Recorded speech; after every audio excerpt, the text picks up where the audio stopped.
The Nigerian Railway Corporation is the longest surviving government business and last state-owned enterprise to which the federal government has exclusive rights before recently a sentence by the former president, Muhammadu Buhari, moved to the concurrent list, making it possible for states to invest in the infrastructure. By moving rail development from the exclusive list to the concurrent list, government demonstrated its commitment to the consolidation of the Nigerian Railway Development Master Plan. Experts argue that NRC's new status will help consolidate the gains and lay a solid foundation for the plan. In recent times, there have been issues of attack and other negative developments in some cases along the train value chain. Well, joining me to give updates on issues around the railway services in Nigeria is the #1 man of that industry. He is the managing director of the Nigerian Railway Corporation, Mr. Devt. Okay, thank you so much. It's good to have you in the studio. Good afternoon, and it's a pleasure once again to be here. Yes. And we thank God that all this while we've been at peace. Nigerians are trying to at least getting to understand that the rail industry or the rail infrastructure that government has been putting in place is their own. Although we still have some people, the bad eggs, still coming up to remove clips, try to attack the track, and trying to make sure we don't operate. But however, I think things are getting better. Security has improved, although at a cost. And you see, thank God there's no place to hide now. You talk about the government signing, moving rail from to concurrent people, because our law permits anybody who want to, but somebody has to control and make sure that it's properly done and the standards are kept. Now, there is no hiding place. Government has said, okay, if you want to construct rail, operate rail, you are free to do it. Or like before, where our law permits us to give franchise to people.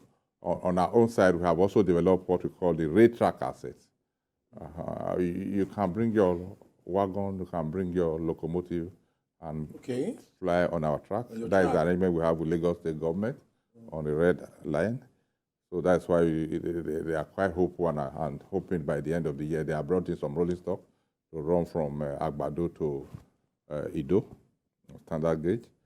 And why would we share the asset we have to improve and let Nigeria make the maximum benefit of what government have put in place? So it's a good thing. We've been encouraging states. We encourage rivers to do their monorail during the time of the former, when he was the governor of Rivers State. That infrastructure is halfway there and it's not completed. And Cross River, we encourage them to have rail from town to is it what they call that place? No? Obudu. Not Obudu. The commercial free trade zone. Tinapa. Okay, Tinapa area. That was at the time Kano came to say they want to do. Wow. And we always we support them. Recently, the Minang State governor wanted to also pair with us. During the time of Sambo, the former Vice President, His Excellency Sambo, he was doing a train from Kaduna to Kampachan. So we have those things that we can share from experience, that now that it has been open, people have been coming, we have been getting a flood of people coming to us for guidance and the easiest way to go about it. And luckily, before the last government, before 2050, they commissioned the assembly plant for wagons, which eventually we think can grow to become a manufacturing startup for wagons. Wagons are used for goods, and we have assembled about 125 wagons there. We have tried 50, and we are sure we are deploying 25 by Thursday to move cement from Ewekoro to Ibadan, Monia, on standard gauge. That will be the first freight movement on standard gauge. On the fuel subsidy, the mass move of people is the rail. Yeah, because I wanted to ask that MD that when everyone is talking about government trying to cushion the effect of this, many talk about mass transit, diesel buses, gas-powered buses. So the rail must also come in through. Yeah, that's why immediately this thing happened. Before we were running 10 train service on Abuja-Kaduna before that unfortunate incident. Happened, yes. Then we returned to 4. Then we had another one that the track was tampered with. And for the fear of people not to get to Kaduna late, we just started running 1. But yesterday we came back to 4, and because we need to support government to achieve their goal, and we need to deploy more train service so that people can benefit from what government has done. So just yesterday we introduced another set of train service. We had 3 train service for that route. We still have 1 that was bumped, but we have fixed it. We just want to see how the response by the people to the train service will come on. So yesterday or Sunday, we started another rig that will make a return trip, increasing it to 4. So we watch it because we also need to at least be able to buy diesel we use for it, see how they respond. I was talking with my chairman, but he was saying people still need money to come to the station because the people have increased their fare to the train station now. But it's not going to be the same way that if the fare they will be paying from Kaduna to Abuja.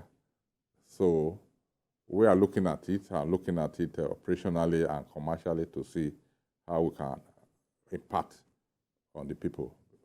So because that's our goal, to provide service for our people and let people really enjoy the benefit of having good government. On our side, we are ready to support to ensure that we make progress. There's a lot of investment. Before now, we used to talk about even some foreign investment in Nigerian rail. How far are we still having foreign investors wanting to spend money when we see states almost wanting to take over now? The state cannot do it on their own. They still need investors because the government financial or resources cannot just. You are talking about 3.5 to 6 million, depending on the terrain of 1 kilometer of rail. There is no hiding away from that.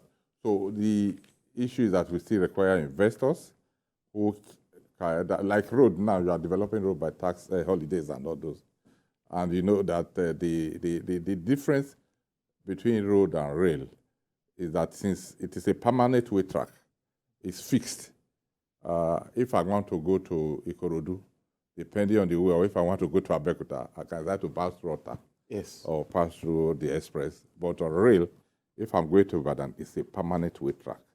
If there's anything that happens on that permanent way track, you have to fix it before you can move on. Like on the highway where you have pothole, people can start to branch through the bush and find their way. The road is not like that. And that's why it's also a safe means of travel. The track has to be safe for people to pass through.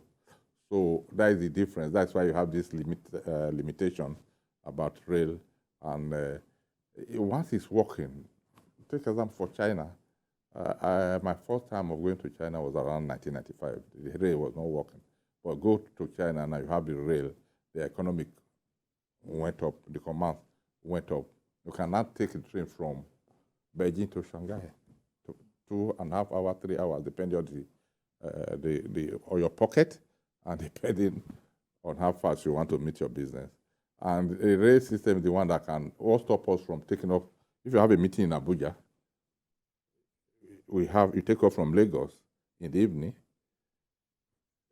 or maybe around midnight, you get to Abuja, do your business in the day, you take another train and come back to Lagos. Because you have those, what do you call it now, the coaches, you can relax, you can even sleep, depending on the one you want. We have the conference coach where you have a room, a parlor, and all those things. We have them available in Nigeria. So we think we are on the right path. We just have to continue to ensure that we meet up with the world standard. That's what I tell people. We don't have standard for Nigeria, standard for Europe, standard for America. We are UIC compliance. They are international compliance on rail industry, and we have to continue on that path. So that is the only way through it. We welcome the states. We welcome individuals, not just states. Individual business guys. Yes, to invest in rail. If you cannot do track, you can invest on the rolling stock. You can invest in the warehousing And we have people now investing on our ticketing, providing our e-ticketing solution. So Lagos Ibadan will commence soon. Itakpe Warri will commence soon. We also try to extend it to the narrow gauge so that people don't carry money about to say buy a ticket, or you can buy tickets at convenience at the time you want to travel. So I won't deceive people, because in the essence of coming physically, because people are not sincere, they discourage people from buying. If you are in charge, you just discourage that. I can give you can travel, I'm in charge of the trainer. But if you have that benefit of buying before coming there, that is not possible. So that's why we are encouraging e-ticketing and ensuring that money don't exchange hands between people. So I think we will get there. So we should not give up, because I've just cited an example of that. If in UK you don't have rail, I don't think people will be able to go from place to place. True. In Germany, for instance, people encourage people to park and ride. You can park and use the train, and you get some rebate, or you're coming to park and ride, because they want people to, apart from environmental issue, they trying to remove carbon by everybody burning his car. They try to encourage people using the rail, and they give incentive. And they have provided places, like we have also provided spaces for people to park and join the train. And that will reduce the cost. Why should I carry my car and buy fuel or petrol? I can join the train. Right now, the diesel has gone up, petrol has gone up. We have not increased our fare. Wow. So we just try to make sure we're able to buy the diesel to operate and do the basic things, because we are government should provide the basic minimum for our citizens. Let's talk security. I know you've invested a lot in security. Government has also been supporting that to avoid all of these unfortunate incidents. Can you tell us more about that? Yes, I know not all security procedures can be said on television, but what more are you doing? What we can say, we have increased the number of men physically, vigilante, police, soldiers, anti-bomb, mobile policemen, to be there physically, while we have some technology. I don't think we are right there with the technology, but at least we have something. At least somebody on the train can be monitored physically, so that if anything happens, you can see it at the control center.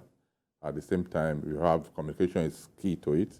We have communication all through the journey, and we now have some using the community to ensure we reduce track vandalization.